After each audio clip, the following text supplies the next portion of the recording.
Hello and welcome to this edition of US 101's Visual Radio. Bringing you the news, I'm Harshni Pathirana. Let's start off with a look at your headlines. News First headline.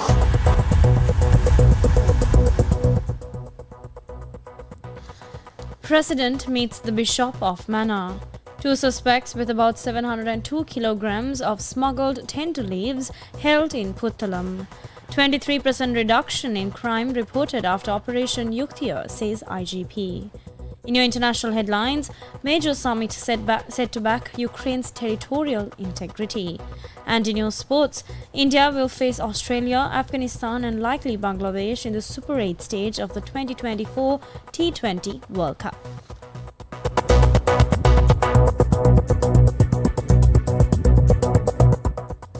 Now moving on to our top local story. President Ranil Wickremesinghe met with Most Reverend Dr. Fidelis Lionel Emmanuel Fernando, the Bishop of Mannar, Diocese of Mannar at the Mannar Bishop's House today. Now, the Bishop of Mannar commended President Ranil Wickremesinghe for his economic reform efforts aimed at rescuing the country from its financial crisis. During their meeting, they also discussed future development plans for the Mannar district. Key topics included the development of Point Pedro and Mullaitivu as renewable energy hubs. Emphasis was placed on ensuring that these development activities are carried out in an environmental-friendly manner. During their discussion, it was noted that negotiations are underway regarding the sale of surplus renewable energy to India. A feasibility study is currently being conducted on establishing a power line connection between Sri Lanka and India, with further discussions expected during the upcoming visit of the Indian Foreign Minister to Sri Lanka. Now, President Wickremesinghe also mentioned that a pre-feasibility study for a land connection between Sri Lanka and India has been completed and a full feasibility study will be conducted in the near future. Additionally, plans to develop Mannar as a tourist hub were discussed, including the potential development of Mannar Fort to attract cruise tourists. President Ranil Wickremesinghe further remarked that these initiatives would lead to extensive development across all sectors in the Mannar district in the future. The Bishop of Mannar also urged the President to address the issues faced by the fishermen of Mannar.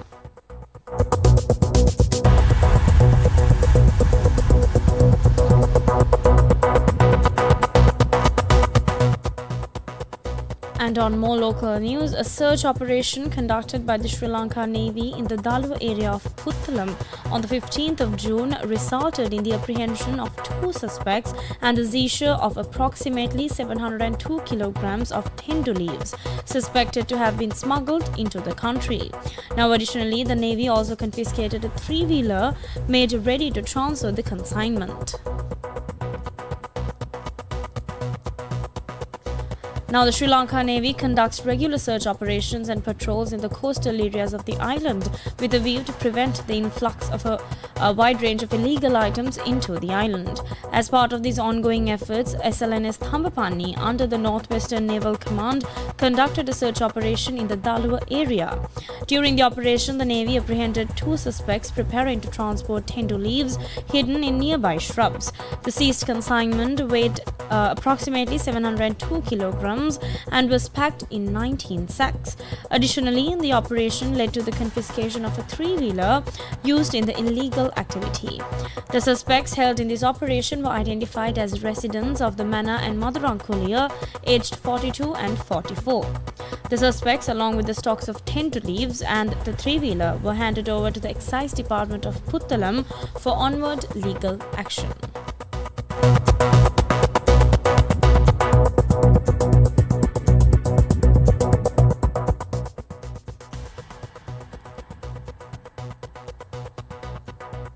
Inspector General of Police Deshbandhu Thennakoon says that crime has been reduced by 23% with Operation Yuktiya. Now, he made these remarks while attending a program in Baramulla. He said that through Operation Yuktiya, over 5,000 of the 6,000 drug distributors and users were arrested, which led to the eradication of many drug networks. The IJP mentioned that as a result, drug usage in previous parts of the island has seen a significant drop.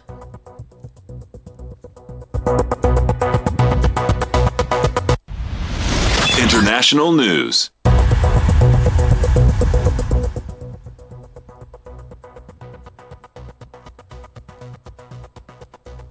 Now taking a look at your news from overseas, world leaders at the Ukraine Peace Summit in Switzerland are expected to adopt a declaration reaffirming Kiev's territorial integrity. Now more than 90 countries and international organizations are attending the summit, aimed at creating the broadest possible backing for a process that could help end the war in Ukraine. Russia has not been invited and its biggest backer, China, is not present, leading some to cast doubt on the summit's effectiveness. But the attendees, not all of whom are Ukraine's closest supporters, hope to reach agreement on issues such as nuclear security and food exports.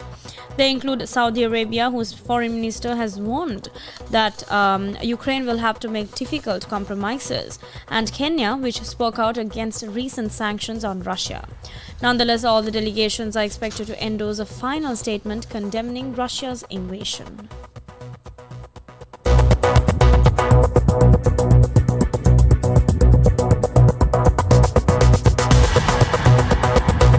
Sports news.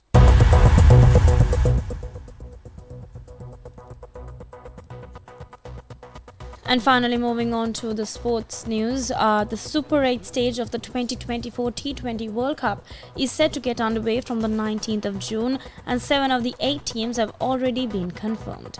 Now, emotions will run high on the 24th of June as India take on Australia in a repeat of the 2023 World Cup final. Team India qualified after topping Group A, winning 3 games and having their final fixture washed out.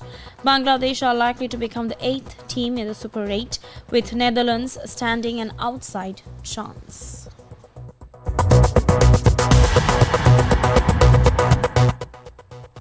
And with that, we wrap up this edition of Yes 101's Visual Radio. For the Newsfirst team, I'm Hashni Patirana. Thank you for watching.